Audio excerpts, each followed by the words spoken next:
the number of road policing officers in England and Wales has fallen by more than a fifth in the last decade. The RAC warns that this is having a negative effect on people's ability to drive safely. They say having fewer officers in police cars on our roads lessens our fear of being caught breaking the law, and that the value of cops in cars should not be underestimated. I'm going to go to Paula on this first. She's a barrister. Do you think having more police officers in cars on our motorways would materially improve the quality of our driving? So you'd think so, right? But actually, the research tells us that that's not necessarily the case. So whilst we have this kind of initial good feeling, that good feeling effect that from seeing lots of police officers on the street, actually what we need to understand is, well, do those police officers, A, know what they're doing? B, are they supported by the community?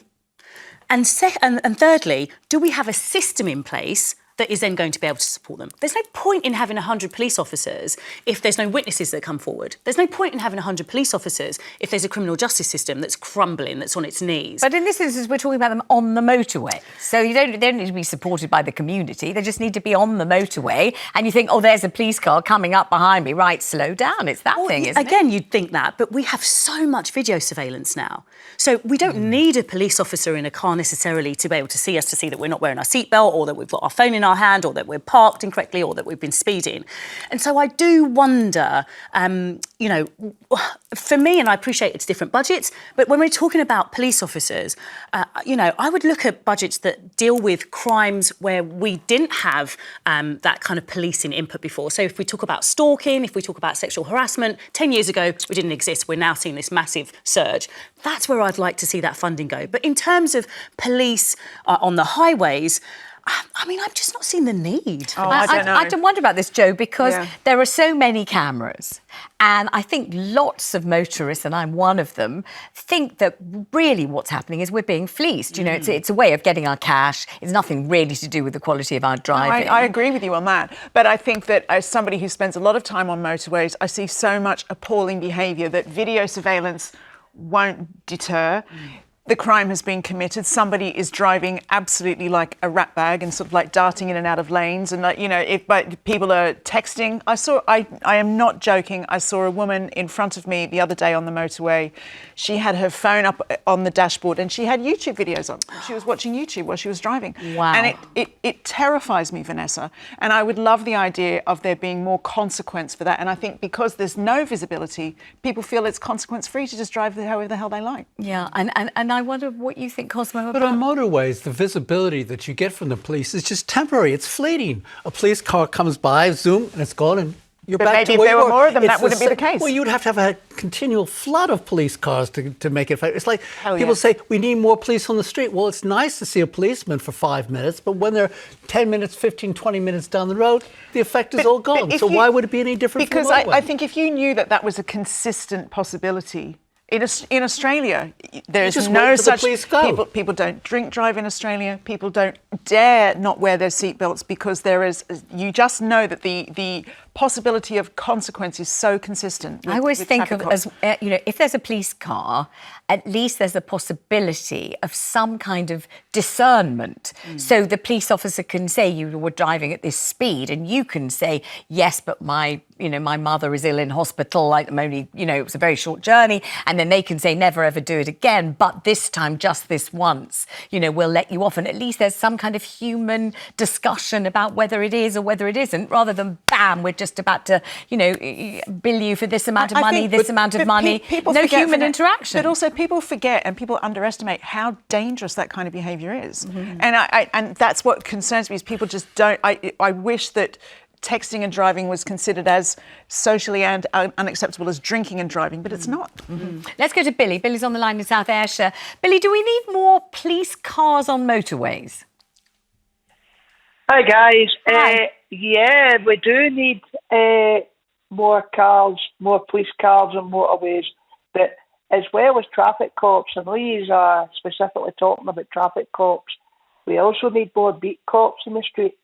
But I do understand what you're talking about when you're talking about traffic cops, because there's been times when I've been the passenger in a car and either my mother or my father have been nearly involved in an accident because of a driver driving like a complete idiot.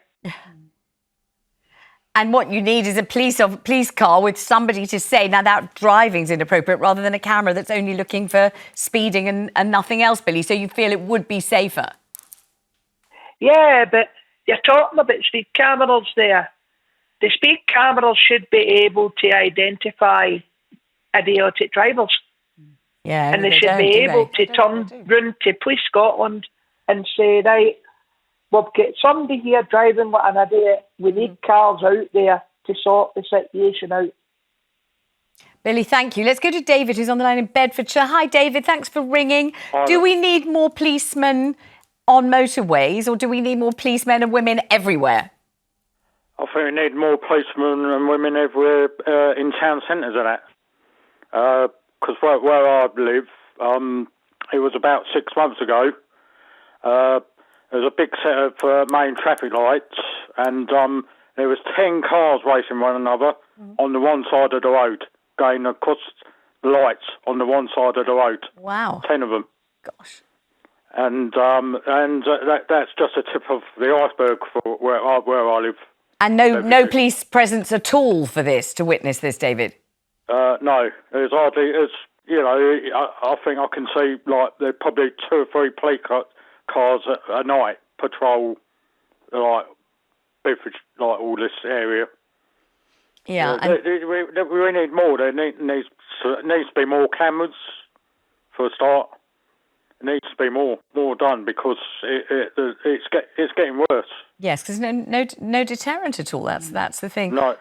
Paula, every political campaigner from every party, doesn't matter what your politics is, always says in their manifesto or when they're giving interviews previous to being elected, more police on the beat, more police officers. They always do because they know it's highly popular. Voters love all that. But where are they? Absolutely. And they know they love it because, as I said, it feeds to our heart, doesn't it? And it sounds great. And, yeah, we suddenly feel that we're going to be safer if we see a police officer walking down the high street or something. But as I said, statistically, that doesn't actually bear out. And so whilst we might have seen a reduction in highway police officers, we haven't seen that increase in crime. And as I said earlier, there's no point in you giving me more police officers if actually the infrastructure isn't there to support them. Because what's the point of them doing a good job if they're saying, well, hang on a minute, I'm not going to bother processing Paula's speeding ticket because it'll just sit on a desk and she'll wait 2 years to get to a magistrate's court, etc., etc. The witnesses won't remember because it'll have been 2 years down the line, etc., etc. So I'm not so concerned about more police officers. What I'm concerned about is, can they do the job?